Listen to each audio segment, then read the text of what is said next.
Assalamualaikum warahmatullahi wabarakatuh. Kembali lagi ke channel kami Sang Pencerah Anak Bangsa.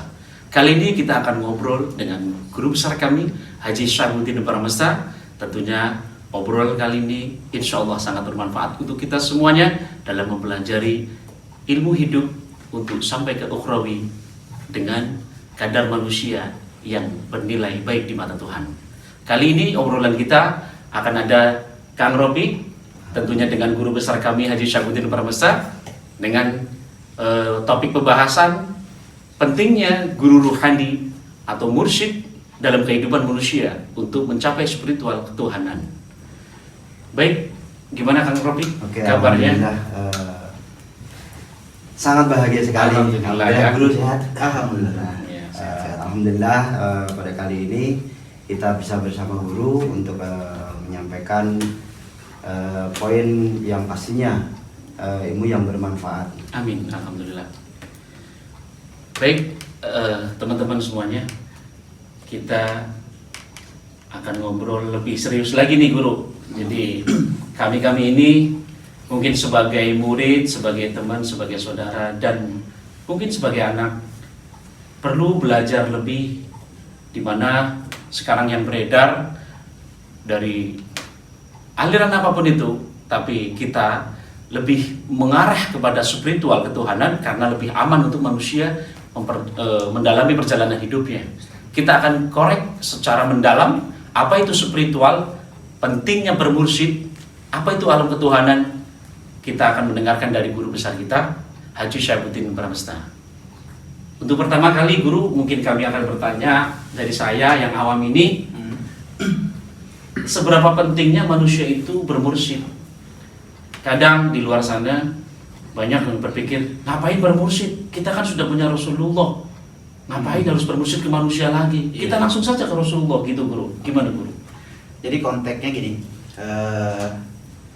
di dalam satu kehidupan, kalau kita kenapa pentingnya kita mencari guru rohani atau mursyid untuk kita mengenal ketuhanan atau ilahiyah. Alam ini kan dicipta oleh Allah dari ketiadaan menjadi ada. Iya. Proses ada ini pasti membutuhkan suatu perjalanan yang sangat panjang. Maka dalam kehidupan kita juga untuk mengenal ketiadaan itu harus ada yang membimbing. Maka ketika Allah menciptakan Nur Muhammad, menciptakan hakikat Muhammad, sebenarnya itulah mursyid sejati kita. Semua umat, semua makhluk bermursyid kepada junjungan Nabi besar Muhammad SAW. Allahumma sholli. Maka pentingnya orang-orang menuju kepada ilahiyah itu pasti harus menemukan tuntunan syariatnya. Kalau kita berbicara mengenai syariat. Nah, kalau kita bicara spiritual, tapi saya tekankan dulu, spiritual itu adalah sesuatu yang tidak mengenal agama salah satunya. Karena spiritual itu keyakinan orang kepada Tuhan, kepada Allah, untuk meyakinkan ketakwaan, keimanan dia kepada Allah. Maka peran kesadaran seorang hamba Allah untuk menuju Allah tidak semata-mata dia harus langsung kepada Allah. Seperti kita dilahirkan di muka bumi ini pasti ada perantaranya. Iya. Ya kan? Ya. Dari adanya kedua orang tua kita, ada proses kita di dalam rahim, hingga proses kita dari mulai dilahirkan, terus berkembang, besar, itu adalah proses. Dan dalam proses itu adalah kehidupan, adalah pembelajaran yang sangat penting bagi diri kita. Karena hal ini sangat mendukung untuk kita menjadi manusia yang lebih memahami. Tidak semata-mata orang dilahirkan bisa berjalan, bisa mengenal A, B, C, bisa mengenal itu pasti ada yang pembimbing. Ada prosesnya. Ada proses. Karena Allah juga udah berjanji, dia bersumpah demi masa. Kalau kita bicara masa kan proses yang sangat panjang. Iya. Jadi hidayah pun turun ke manusia adalah proses. Sesuai pada kondisinya. Sesuai pada kondisinya, pada real yang terjadi. Nah, kenapa dalam kehidupan kita butuh yang nama seorang guru? Apalagi kita belajar torekat. Nah, kebetulan kita ini adalah bagian dari torekat Qadariyah wa Nasabandiyah. Iya. kita bermazhab bersanad kepada junjungan kita, yaitu kepada Abah Hanom, ya. Terus bermursyid, terus kepada guru-guru mursyid, terus sampai ke Tuan Syekh, terus sampai ke Rasulullah. Berarti Rasulullah itu datuknya mursyid lah, bisa Iya. gitu ya, bisa dibilang begitu ya, guru ya. Jadi bahwa Rasulullah itu bisa dikatakan begitu karena adalah mursyid untuknya alam semesta. Kenapa bisa dikatakan Rasulullah adalah mursyidnya atau bapaknya ruhani alam semesta? Nabi Adam pun tidak akan dilahirkan apabila tidak ada yang namanya hakikat Nur Muhammad. Iya. Semua berpola karena hidup ini berparalel. Kita bersumbu kalau hidup. Gimana logika kalau kita hidup dari kecil kita menjadi tua sekarang, pasti ada proses. Misal Mas Sugeng atau Kang Ropik pengen ketemu saya, prosesnya panjang dong. Iya. Di lahirnya beda-beda tempatnya, usia beda, waktu yang beda. Tapi sebenarnya untuk mengenal saya tadi ada jenjang, yaitu pencarian. Jadi setiap orang dalam hidup itu harus mengalami pencarian. Nah, untuk pencarian apa? Mengenal dirinya. Makanya untuk mengenal diri berarti harus ada pembimbing. Sebelum mengenal diri, kita harus introspeksi diri. Konsepnya pasti harus ada guru rohani. Karena tujuan hidup manusia pada akhirnya adalah ketemu Sang Pencipta, mempertanggungjawabkan apa yang menjadi pola kehidupan kita selama di muka bumi. Jadi rentang hidup kita itu harus ada menjembatani. Tidak mungkin anak SD langsung kuliah. Ada fase ketemu guru-guru yang mengantarkan. Cuman kalau kita berbicara mursyid, anggap guru-guru kita ini guru syariatnya. Sedangkan berbicara mursyid lebih cenderung kepada ilmu hakikat akhirat begitu. Jadi kita harus pinter-pinter mencari mursyid yang sebenarnya mursyid ya, guru. Iya. Bisa nggak guru itu bagaimana caranya biar tidak salah dalam memilih mursyid? Karena yang saya tahu di mursyid itu banyak ya guru-guru jasad yang lain. Tidak seperti di pandangan torikot, artinya guru spiritual yang memang bertanggung jawab kepada muridnya secara ruhani sampai ke akhirat. Nah, Gitu. ini yang menarik sekali nih kan. Iya. Ini lagi rame ini, Kang. Iya, kan ada di sini kan kebanyakan mungkin seperti awal di mana mengenal seorang guru. Nah, guru ini kan yang kita bahas adalah guru rohani. Sedangkan guru secara jasad pun ada. Nah, mungkin ini sangat menarik guru untuk bisa dijelaskan. Nah, kalau kita berbicara tentang kesadaran tentang mencari guru ruhani dalam ilmu syariat, guru SD pun kita sebut sebagai guru mursyid. Karena secara ilmu syariat. Tapi dalam pembahasan di kali ini bahwa yang kita bahas adalah guru yang bisa mengantar kita kepada Allah. Logika kita berbicara, sebelum saya berbicara di papan bawah ini mencatat kesadaran manusia, kita jelaskan dulu. Kita dilahirkan orang tua adalah mursyid pertama kita. Iya kan? Guru pertama kita karena mereka yang mengajarkan agama, yang mengajar pendidikan bagi kita. Tapi mereka hanya mengantarkan kita pada syariatnya saja. Mengajarkan kita A, B, C, alif, ba, dan seterusnya. Tapi mereka tidak bisa belum mengantar kita kepada pemahaman ilahiyah, maka butuhlah guru rohani. Maka kalau di dunia tarekat kita mengenal waktu saya bicara sama mursyid saya, kebetulan saya punya 3 mursyid. Alhamdulillah salah satunya adalah Raden almarhum Pengersa Asrul Rokasya. Nah, insya Allah dia yang mengenal saya kepada Abah Hanom. Nah, Ahmad Sohibul Wafatajul Arifin. terus diperkenalkan Abah Hanom ke para pengersa Akeh. Hingga diperintahkan untuk menjalankan torekat ini, mengamalkan torekat ini. Nah, ibu kita itu orang tua adalah mursyid pertama kita. Diciptakan Allah, dilahirkan ibu kita, dari rahim ibu kita, dia mengandung, udah pasti udah ngasih pembelajaran kepada kita. Iya. Bicara si ibu dalam janin mengajak pola gini, ngomong kayak gini. Nah, ibu menjelaskan, ayah menjelaskan. Maka cuman batasan penjelasannya hanya batas lingkup yang kecil, tidak spesifik dan tidak besar. Nah, seperti contoh kalau mursyid saya pernah bilang bahwa seorang ibu melahirkan, mengandung anaknya dan melahirkan, darahnya merah keluar ketika melahirkan, penuh cinta kasihnya, ketulusan, lahir dari rahim seorang ibu yang diridhoin Allah. Nah, tapi sang ibu belum tentu bisa mengantar kita kepada Allah, karena tugasnya hanya mengantarkan kita pada fase ini saja, syariat, dan kita ditentukan bagian dilahirkan ibu kemudian wajib mencari guru mursyid kalau di tarekat. Maka kita ketemulah sama guru rohani, guru mursyid. Nah, guru rohani ini kata guru-guru saya, kita ini dilahirkan bertemu jasad, belajar mengikuti metode pola yang diajarkan para mursyid. Nah, dialah yang mengantarkan kita kepada Allah. Sebenarnya kita itu dilahirkan oleh mursyid. Maka sebenarnya para mursyid itu mengandung kita, melahirkan kita, darahnya warna putih bening. Kenapa? Bentuk ketulusan ketakwaan kepada Allah. Bedanya seorang ibu dilahirkan dari rahim, seorang mursyid melahirkan muridnya dari kolbunya. Karena yang sampai kepada Allah bukan rahim, tapi kolbu. Maka kolbu ini menghantarkan kita kepada Allah. Seperti hal kayak gini. Ini fase-fase kesadaran manusia. Bahwa manusia punya 7 layer dimensi kesadaran manusia. Kalau kita lihat. Maka berbicara fisik ini fisik. Ilmu syariat dong. Iya.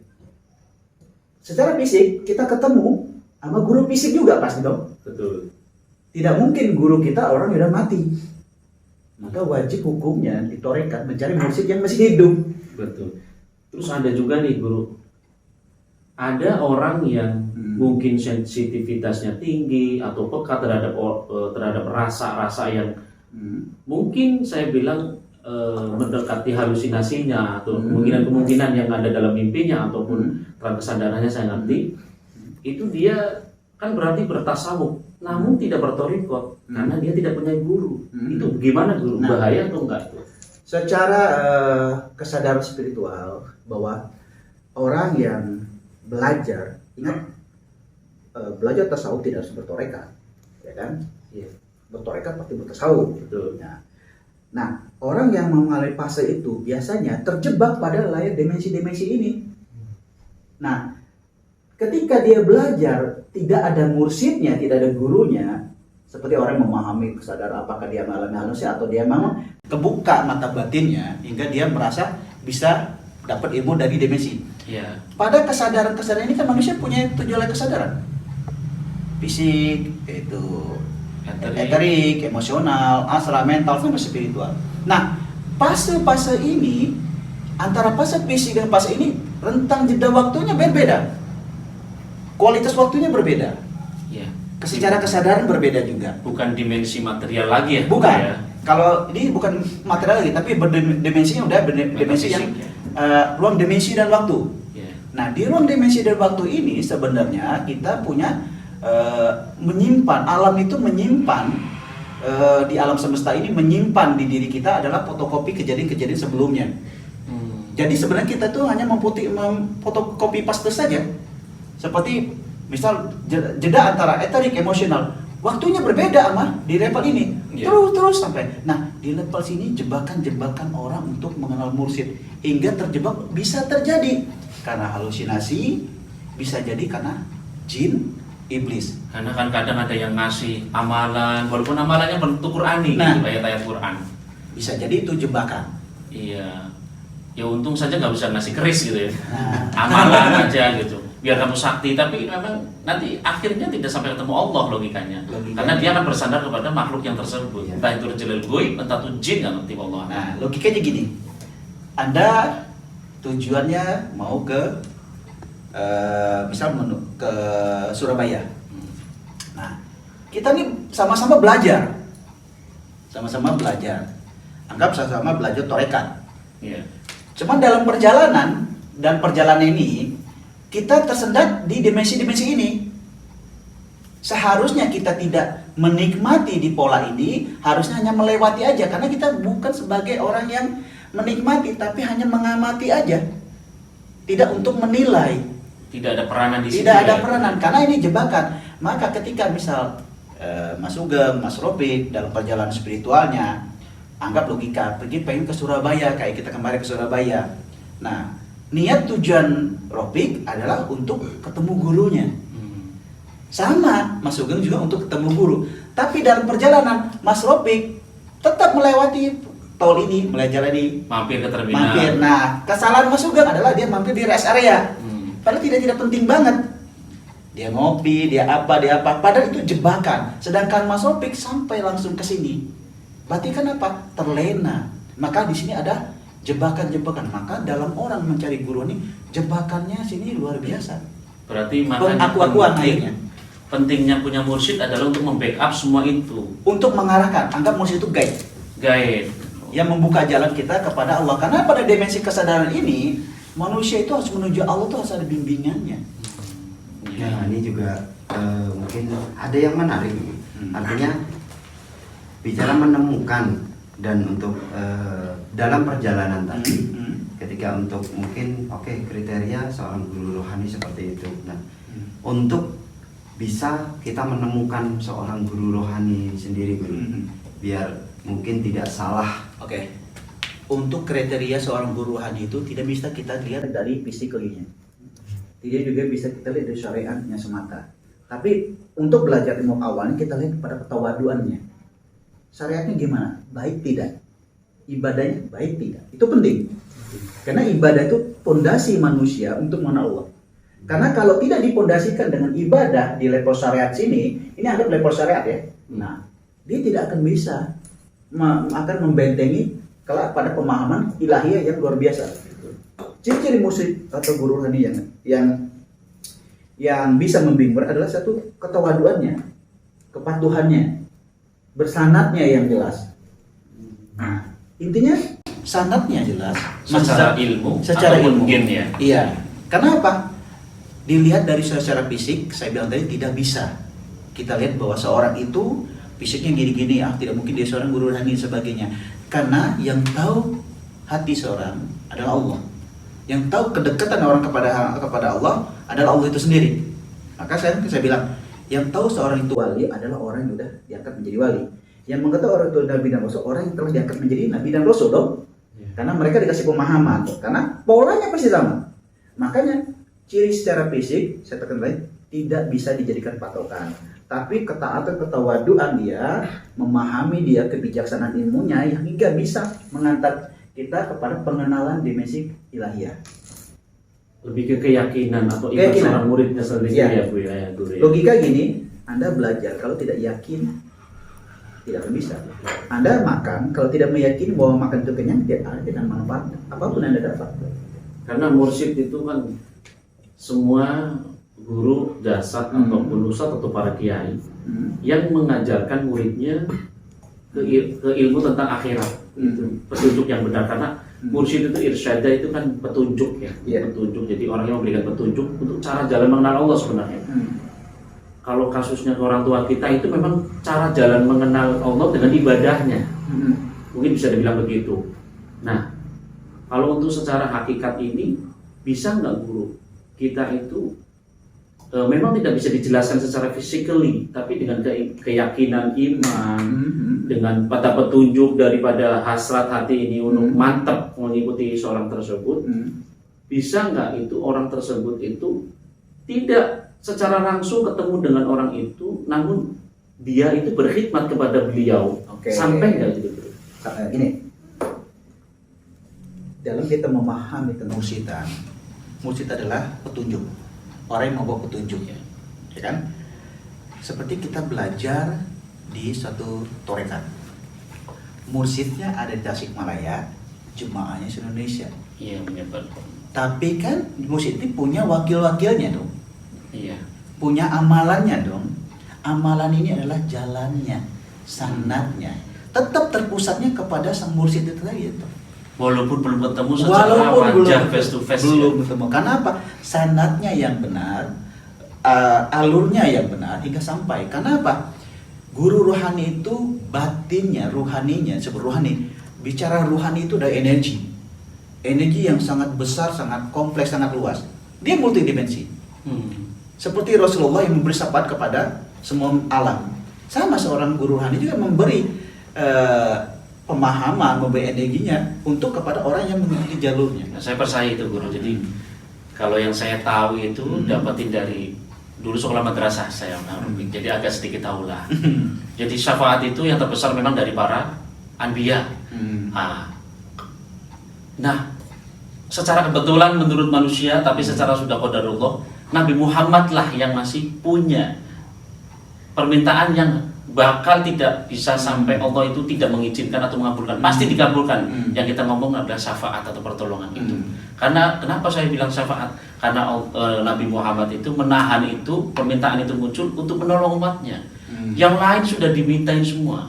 Nabi Nuh untuk menenggelamkan umatnya, Nabi Ibrahim dan sebagainya. Sudah dihabisin semua. Kita percaya. Nah, yang kedua itu ternyata dari para mursyid, para alim ulama. Yang ketiga dari syuhada. Saya orang bodoh, bukan keturunan Rasulullah, Ahlul Bait dan sebagainya. Ngaji kayak gini alhamdulillah ketemu guru, bisa membimbing. Insya Allah mudah-mudahan kita istiqomah. Nah, ada nih pertanyaan Kang Sugeng. Jadi mengenai petunjuk. Nah, pernah saya membaca ataupun pernah mendengar ketika petunjuk itu tadi kan bisa disampaikan dari teman ataupun secara fisikly dari lingkungan gitu kan. Nah, ada yang pernah mendengar gini dulu, jadi bertemu melalui mimpi. Nah, hal yang seperti itu seperti apa? Oke. Kalau kita bicara tentang mimpi itu dibagi dua. Mimpi karena keinginan, mimpi karena emang takdir ya Allah buat. Nah, mimpi karena kita pengen sesuatu, kita kebawa mimpi. Beda dong, karena kita perencanaan. Ketika mimpi kita dipertemukan orang-orang yang membawa syafaat, orang yang menjalankan satu kecintaan kepada Allah, itu beda. Itu hidayah. Karena tidak semua orang yang belajar kepada mursyid itu adalah orang yang hanya kebetulan. Tidak ada yang kebetulan. Betul. Karena orang itu digerakkan hatinya untuk bertemu mursyid itu menemukan jalan Allah. Sebalik gini, bahwa di dalam kehidupan kita di muka bumi, kita berbicara dimensi kesadaran.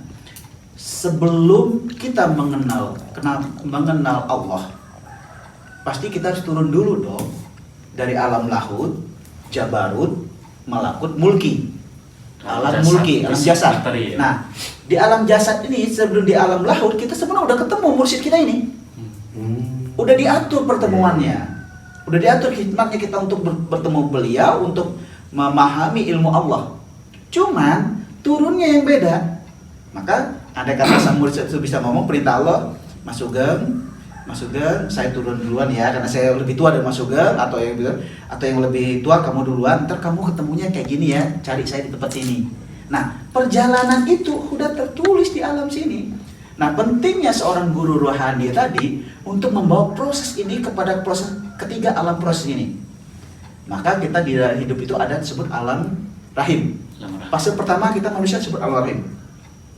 Di mana Allah titipkan kita di dalam rahim seorang ibu, apapun agama Anda, kita belum tahu agama orang tua kita.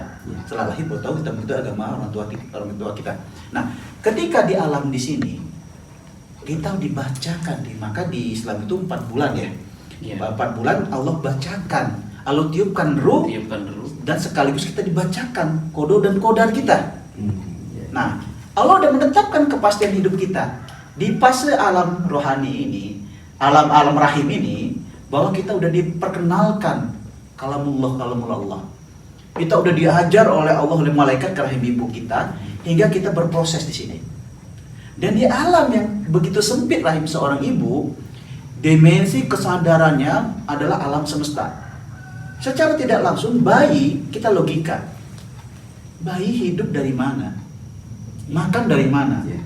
Dapat ilmu dari mana? Jelas perantaranya adalah malaikat dan transfernya kepada seorang ibu. Iya kan? Iya, betul. Nah, pembelajaran awal kehidupan kita dimulai dari alam rahim ini udah diajar oleh ibu kita. Nah, diajar kan kalau kita punya anak, nah ntar kamu jadi anak yang soleha, pinter ya. Nah, itu bentuk komunikasi. Orang tua menginginkan takdir anaknya, tapi anak sudah menjalani proses apa yang terjadi karena udah dibacakan oleh malaikat. Betul. Apa proses hidupnya? Membawa takdir. Membawa takdirnya. Maka ketika dilahirkan, dia baru tahu bahwa ibunya Islam atau Kristen dan sebagainya. Hidayahlah membuat orang itu bisa mengenal mursyid. Karena kan tidak semua orang bisa ketemu mursyid, guru rohani. Ada proses. Maka dilahirkan kita alam ini, kita disebut di sini alam sangat nyaman. Alam kita tidak tahu kita itu apa yang kita buat. Hanya kedekatan kita kepada Allah. Saya jadi kepikiran, Bu. Ada hadis qudsi kalau nggak salah nih, mudah-mudahan diluruskan sama Kang Rofi ketemu, bahwa Allah itu pernah bilang hanya orang-orang yang terpilih lah yang akan menemui kekasihku, karena kekasihku itu ada dalam naunganku. Iya. Artinya semua sudah dalam pengaturannya. Yang tadi diceritakan kontrak di alam lahut, Iya. sampai kalam mulki, itu sudah jelas bener, Geng, kamu mau kayak gini ya? Iya. Cuman kan setelah keluar dari rahim, Kita menolak. kita lupa. Semua ada hijab dan sebagainya. Ada hijab pembatas. Maka yang katanya kita harus mencari arah jalan pulang biar innalillahi wa inna ilaihi raji'un itu. Iya. Makanya pentingnya bermursyid begitu. Nah, jadi kembali tadi, setelah kita di proses alam ini, kita dilahirkan di alam dunia, ya kan? Nah, alam dunia ini ilmu pengetahuan. Kita memproses kehidupan kita, mempola hidup kita. Kita bercita-cita jadi apa? Apakah di sini Anda udah pasti yakin masa depan Anda? Saya yakin semua orang tidak bisa menentukan. Maka alam dunia ini disebut alam ketidakpastian. Iya. Kenapa tidak pasti? Apakah Anda yakin pulang dari ini apa yang Anda temukan? Betul. Apakah Anda yakin jodoh Anda siapa? Meninggal Anda bagaimana? Tidak ada yang bisa memastikan. Misteri ya, Guru ya? Misteri banget. Padahal di sini Allah kasih kita jentang waktu yang sangat pendek. Sayang banget apabila kehidupan di alam ketidakpastian ini tidak ada. Siapa yang memastikan rezekinya? Tidak akan bisa memastikan. Siapa yang memastikan jodohnya? Tidak bisa memastikan. Mungkin kita ini jodohnya siapa? Pacarnya dulu siapa? Iya. Nah, terus siapa yang bisa memastikan kematiannya? Tidak ada. Karena di sini disebut alam ketidakpastian. Alam ketidakpastian ini maka butuhlah kita seorang guru pembimbing untuk mengantar ke dimensi sini. Maka saya akan kupas habis sampai ke sini ya. Nah, alam ketidakpastian inilah sebenarnya menjadi tolak ukur kita untuk kepada alam kepastian. Berapa sih umur manusia? Rasul aja cuman berapa? 63 sekian bulan. Iya. Sekian hari. Nah, Artinya beliau bilang hidup ini di dunia seperti mampir minum saja. Nah. Minumnya berapa teguk? 3 teguk. Mampir ngombe. Maka kan di alam sini, alam yang tidak kepastian ini, kita diwajibkan mencari guru pembimbing, guru rohani, untuk mengantar jalan kita kepada alam akhirat. Karena kita sering merayakan hari kelahiran kita, sedangkan kita tidak tahu kapan kematian kita. Tidak ada yang tahu. Sekasap-kasapnya orang, sewali-walinya seorang, dia tidak akan bisa mengetahui, karena rahasia Allah. Rahasia Allah banget. Betul. Maka saya berpesan kepada semua jemaah murid yang menyebar ribuan di Nusantara sampai ke luar negeri, bahwa di alam kepastian, ketidakkepastian ini, marilah kita memperbaiki diri, mengenal jalan menuju pulang, mengenal guru sebaik-baiknya guru, karena beliaulah guru yang mengantar kita kepada Allah secara rohani, bukan secara jasad. Iya. Nah, ketidakpastian inilah yang menjadi tolak ukur kita. Lolos tidak kita bertemu Allah di sini, di alam kematian akhirat. Maka kalau kini udah sampai, ini sesaat loh, transit. Dunia itu kata Allah hanya seujung, sekecil pikiran, tidak ada seujung apanya Allah. Maka kan di sini kita udah merasa jumawa dengan fasilitas yang kita miliki, padahal kita tidak pernah memikir pada dimensi kematian. Maka untuk memproses ini, maka perbanyak perbaikan kita untuk ibadah. Saya ketegur nih Guru nih. Ya. Saya masih merasa seneng, sombongnya kelihatan. Baru punya mobil sudah kayaknya nih mobil gua gitu. Itu salah satunya Itu kita kan penyakit saya. Nah, itu sebenarnya jebakan kita di alam dunia ini, alam ketidakpastian. Merasa memilikinya itu. Padahal sebenarnya kita tidak memiliki. Betul. Dan manusia itu tidak berhak menilai. Kita tuh hanya bisa mengamati. Mengamati saja. Ya. Nah, maka kita untuk proses hidup yang sempit ini, untuk kita menuju alam ini, kita butuh alam kepastian. Kenapa guru di sini sebut alam kepastian? Ya pasti. Apa yang kita lakukan di sini, hasilnya di sini. Ini prosesnya, ini hasilnya. Kita yang berbuat amal kebaikan aja di sini, ketika dipanggil Allah, dihisab melalui proses perjalanan ini, kita merasa masih kurang. Kenapa dulu saya sholatnya nggak banyak? Kenapa ibadah sedekah saya sedikit? Kenapa ibadah saya sedikit? Apalagi berbuat dosa, dia akan menyesal.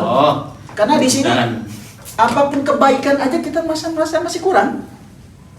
Karena di sini kepastian takdir kita, hukuman kita terjadi.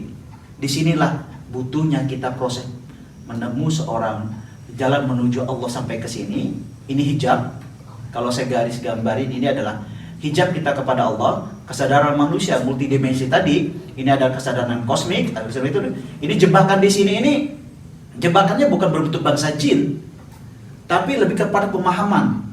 Hingga kita melihat banyak orang-orang yang mencapai derajat kewaliannya, kesadarannya terjebak oleh pola. Sebenarnya pola yang udah terjadi, karena pada pemahaman di sini akan padat akan sumber ilmu. Nah, di sini kalau di level ini setelah pemahaman saya, ini bangsa jin. Paling tinggi ini Dajjal. Ketika saya berbicara sama mursyid saya, Raden Asrukasya Radhanhu, dan ketika pengarsa Akeh, di level sini ada Dajjal. Nah, iblis di sini. Maka di sini iblis tidak ada wujudnya. Kalau ini ada bentuknya. Di sini iblis masuk kita melalui aliran darah kita. Masuk ke sifat. Maka sifat, makanya di paling parah penjebakan di mana orang untuk mengenal Allah, atau orang tadi dibilang harus ada guru pembimbing. Ya iyalah. Di dimensi ini manusia terjebak oleh pola. Iblis tidak masuk secara mata kita lihat, tapi dia masuk dalam nafsu kita, amarah kita. Maka di tarekat ada titik-titik latifah. Ditarik dari atas dari bawah ke atas, ke samping kanan, samping kiri. Nah, sebenarnya untuk menutup jalan pintunya iblis depan belakang tadi. Oh iya. Maka sang guru rohani akan mengcover di level kesadaran. Maka sampailah guru seorang murid di sini, di antar gurunya hanya sampai batas hijab. Maka sebenarnya Allah tulisan. Saya bertanya sama kalian, bisa gambarkan wujud Allah? Pasti tidak bisa dong. Image pemikiran orang sampai saat ini bahwa Allah ini bukan Allah. Iya. Ini lafaz Allah. Lafaz Allah. Kalau kita pahami, subhanallah, yang disebut hijab itu energi ini lah, yang disebut hijab ini lafaz Allah. Allahnya ada di dalam hakikat, di dalam lafaz Allah. Maka dalam Allah ini ada asmaul husna. Tugas seorang mursyid mengantar sampai ke posisi ini, mengantar sang murid ke posisi ini, hanya membuka. Kembali murid akan menjadi polanya. Nah, ketemu Allah. Allah yang setelah memahami Allah, dia sadar tanggung jawabnya. Ternyata kita ini setelah memahami bertemu sama Allah, kita itu menjalani apa yang menjadi peran kita. Jadi ketika orang udah sadar ke pas ini, seorang mursyid mengantari, ini loh tugas kamu sebenarnya, hanya menjalani yang Allah perintah. Dalamnya Allah, wayangnya kita. Jadi akhirnya kita merasa sadar diri. Kalau udah sampai puncak sini, apa yang kita lakukan? Turun seperti Rasulullah ketika bertemu Allah, Membawa syariat. menjalankan syariat. Karena kita tidak membawa syariat, menjalankan syariat lagi apa?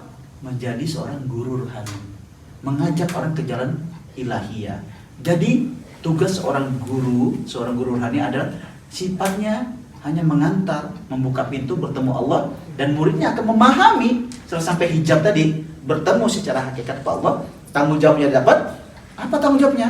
Ya, tadi dia menjalani, mengadakan satu perubahan akhlak, perubahan spiritual yang bermanfaat. Maka sebaik-baiknya manusia adalah manusia yang bermanfaat bagi semuanya. Itulah arti orang-orang soleh, insyaallah begitu. Jadi kalau Rasulullah itu kan salah satunya diturunkan untuk membenarkan akhlak-akhlak kita di antaranya. Namun tidak kalah penting juga emang membawa ajaran konsep kembali kepada Allahnya ini. Maka dari itu Rasulullah, ilmuku akan turun kepada sahabatku dan para alim ulama generasinya. Maka ulama adalah al-ulama warasatul anbiya. Ulama itu yang mewarisi ilmunya Nabi, begitu guru katanya. Ya ilmunya Nabi yang seperti ini, salah satunya begini guru. Ini yang disebut ulama. Gitu. Kalau untuk alim, kita bisa belajar buku, alim, karena udah mengerti, tapi nggak paham. Karena ulama, sahabat, wali, udah lama itu pembawa syafaat Nabi. Betul. Mereka yang syafaat itu apa sebenarnya? Syafaat itu seperti pejalan lah kita kata dia. Syafaat itu ada pengampunan, pertolongan dan sebagainya. Bahwa sebenarnya guru, nggak perlu dong, langsung aja ke Rasul. Oh nggak bisa gitu. Anda seperti dilahirkan. Saya bilang tadi dari rahim ibu, ada perkawinan ibu bapak lahirlah kita, disekolahkan, itu kan jenjang proses. Tergantung dari pemahaman masing-masing. Kalau saya bilang begini, bener nggak guru? Kita boleh nggak langsung ke Rasulullah? Ngapain ke orang-orang yang kamu sebut mursyid itu? Sama aja para kiai juga bisa ngajarin kayak gitu. Tapi Allah punya SOP. Iya. Untuk menurunkan rahmatnya turun kepada Nabi Muhammad dulu, baru ke kita. Apa kata nabinya? Apa kata kekasihnya? Kalau kamu belum dicintai sama kekasihnya, belum dicintai sama Allah. Iya. Begitu kan dulu ya? Ya. Jadi sebenarnya penting tidak ketika saya belajar kepada tiga mursyid saya ini, satu di Pulau Bangka, seorang Qadariyah, kedua adalah almarhum Raden Asrul Kasyafudanu, terus Abah Hanom, memerintahkan saya untuk memperdalam lagi ke pengersa Akeh itu. Maka sebenarnya Abah Akeh itu wali talqin ya guru. Wakil talqin. Seniornya dari Abah Hanom. Kebetulan kita dianggapnya cucu. Jadi kita spesial kalau datang ke situ kan, rumah kita sangat dispesialkan. Maka sebenarnya penting, kenapa? Hidup ini paralel. Logika gini, ini pemahaman saya yang saya jabarkan kepada mursyid saya ketika saya mengalami satu fenomena, ketika saya mengalami satu kejadian secara ini kejadian spiritual, bisa dikatakan spiritual, kejadian memperkuat akidah, keimanan, ketakwaan saya. Beriman, banyak orang beriman, tapi tidak melakukan syariat. Iya. Tapi takwa adalah orang yang menjalani itu semua. Nah, ketika Allah, kalau di tubuh kita itu sebenarnya adalah bagian dari alam semesta. Mikrokosmos ya. Jadi Allah turunkan syahadat. Lapas Allah itu di sini. Kalau secara kasaf, karena saya sering diskusi sama mursyid-mursyid saya, kebetulan Allah kasih sedikit pemahaman atau mata saya untuk mengetahui hal-hal yang sedikit yang Allah kasih kepada saya. Dari Allah turun ke Muhammad sebagai senternya alam semesta. Maka di Latifah Aqfa kita pusatnya dada, dari Muhammad turun ke Adam. Latifah Sulbi. Ini ubun-ubun kita syahadat. Allah jabatan tertinggi. Paralel tidak ke Muhammad pasti. Muhammad. Dari Muhammad alam semesta turun ke Adam. Adam adalah manusia kita. Terus berputar. Balik lagi tidak ke Allah. Balik lagi pertanggungjawabkan Allah. Udah banyak orang, sahabat Nabi menolong kita akhirnya. Jadi proses kehidupan kita dari syahadat nafas Allah. Ini pemahaman saya ketika saya bicara ke mursyid saya, dan ini dibenarkan oleh mereka. Dari Allah turun ke Muhammad. Muhammad turun ke Adam, makhluk manusia pertama. Dari Adam, Muhammad ya. Proses kehidupan manusia akan mengalami proses perjalanan hidup, pertanggungjawaban. Ngalir lagi setelah kita menjalani hidup, pasti tadi kembali lagi menuju ke Allah, alam akhirat, untuk kembali ke Allah, pertanggungjawaban kepada Allah. Akhirnya kita ditolong oleh kembali ke Muhammad, dapat syafaatnya. Jadi mata rantai pola kehidupan kita itu berputar. Maka dalam ilmu ma'rifatullah ada 3 center ma'rifatullah kita kenal. Pusat-pusat biologi, pusat-pusat latifah yang berkaitan dengan ilahiyah, pusat-pusat ilahiyah ma'rifatullah. Ada 3 titik ini. Titik di tulang ekor kita disebut tulang sulbi, titik di tengah latifah aqfa, dada, jantung, kita bicara tentang jantung kehidupan, latifah otak manusia Allah, arasnya Allah. Ini apabila udah lengkap menjadi 3 titik ini, maka lahirlah fana billah. Seorang yang meninggalkan fana, mengenal Allah karena dia udah mengenal dirinya. Fana secara hati. Secara qalbi, bukan secara jasad. Manusia secara jasad tidak mungkin bertemu Allah. Jadi sebenarnya logika tidak ada manusia bisa bertemu Allah. Manusia bertemu adalah kesadaran ruhinya. Terjadi fana tuh ruhinya. Ibarat contoh air. Satu air. Ada air di gelas aqua, ambil sedotan air, saya celupin. Nah, ini jasad. Ruh itu kan butuh bimbingan jasad. Anggap yang Sedotan tadi ada jasad, ada air dalamnya, itu adalah ruh. Iya. Ini adalah sumber dari kehidupan, yaitu Allah. Anda berkunjung ke rumah orang, ada sopan santun tidak? Ucapin Iya, salam pasti, dong. iya. Dipersilahkan masukkan. Tapi Anda harus tahu etika. Lepas sendal, harus bersih, niatnya baik. Sama, jasad ketika mau temu Allah tidak akan bisa masuk ketemu Allah. Yang sampai adalah isi dalam peralon tadi, masuk ke dalam sini tadi. Apakah masih ada disebut dia sebagai diri dia lagi? Tidak. Iya. Udah menyatu dalam air. Menyatu. Seperti bermuaranya semua air ke dalam samudera. Lautan. Tidak kenal lagi air sungai, air comberan, semuanya disebut air lautan samudera. Semuanya asing. Maka jalan itu siapa yang membuat? Para mursyid, guru rohani. Tidak akan bisa kita mengenal Allah kalau tidak ada guru rohani. Ini semakin menarik pembahasan Ada kita yang ini. menarik nih Kang Sugeng. Tadi dijelaskan sama guru dari perjalanan alam rohani, alam dunia dan alam akhirat. Nah, di sini kan yang perlu digarisbawahi, artinya kan yang kembali, yang sesungguhnya pastinya kan ada ini bentuk jasad dan bentuk rohani, gitu guru. Iya. Jadi yang kembali kepada Allah, ya kan? Manusia itu dikubur pasti jasadnya hancur dong. Ya. Sebenarnya mempertanggungjawabkan kita kepada Allah. Sebenarnya yang sampai kepada Allah itu jasad, apa ruhnya? Ya. Anda sholat kan sekarang? Ya. Gerakannya ada, itu syariatnya. Tapi sebenarnya yang menjalin kontak batin adalah kesadaran hatinya, ruhani tadi. Yang kita dan Allah tuh sangat dekat. Sampai Allah bilang sangat sampai lebih dekat dari urat leher. Betul. Jadi artinya apa? Kita dengan kematian itu dekat, kita dengan Allah itu sangat dekat. Maka kalau bicara tentang pemahaman tarekat, urat leher itu di mana? Jadi logika setelah saya menghadapi pemahaman, setelah menghadapi fase, bukan urat leher sini termasuk. Ternyata di batang tenggorokan kita, setelah saya bicara sama seorang dokter tentang anatomi tubuh, ada urat yang menyambung dari sulbi kita, urat detak jantung kita yang menyambung urat leher itu. Ternyata ada satu urat yang menyambung ke pineal kita. Dialah sinasnya. Maka di tarekat disebut aras Allah. Pineal itu tadi, atau kata bahasa titik God spot, titiknya Allah. Ini kiasnya adalah sangat dekat dengan kita. Sangat dekat sama Allah. Kitanya saja yang nggak sadar. Ya. Secara jasad kelak kita akan bertanggungjawabkan. Ya, ketika manusia udah mati masuk ke laut, Anda kan akan meninggalkan jasad di sini dong, ya kan? Iya. Ruh Anda di sini dong. Saya bilang saya akan Anda berbuat baik aja di sini merasa rugi karena waktu yang buat Anda buat sedikit. Kenapa waktu hidup saya nggak buat kebaikan yang lebih banyak? Betul. Orang yang buruk aja, kenapa bodoh kayak gitu? Yang berbuat baik aja masih kurang kayak gitu. Maka Menarik disinilah ruh. Maka di alam akhirat inilah Allah kita bertemu sama Allah. Maka kalanya siapa yang membawa kita ke proses ini? Maaf, seorang ibu hanya mengantarkan ilmu syariatnya di sini. Mas Ugeng atau Mas Ropik. Tapi di sini kita butuh guru rohani menuju Allah di sini. Penting sekali guru. Sangat Berarti bisa dibilang setiap mursyid, mungkin pengetahuan saya guru, kalau setiap mursyid mungkin bertoriko. Jadi ketika kita mau memiliki seorang mursyid, berarti kita harus ikut toriko. Karena pentingnya. Karena ilmu ini saya rasa di dunia madrasah nggak ada, dunia pesantren yang tidak bertoriko nggak ada. Adanya dijelaskan ya bab paling bab kalam, alimah dan sebagainya.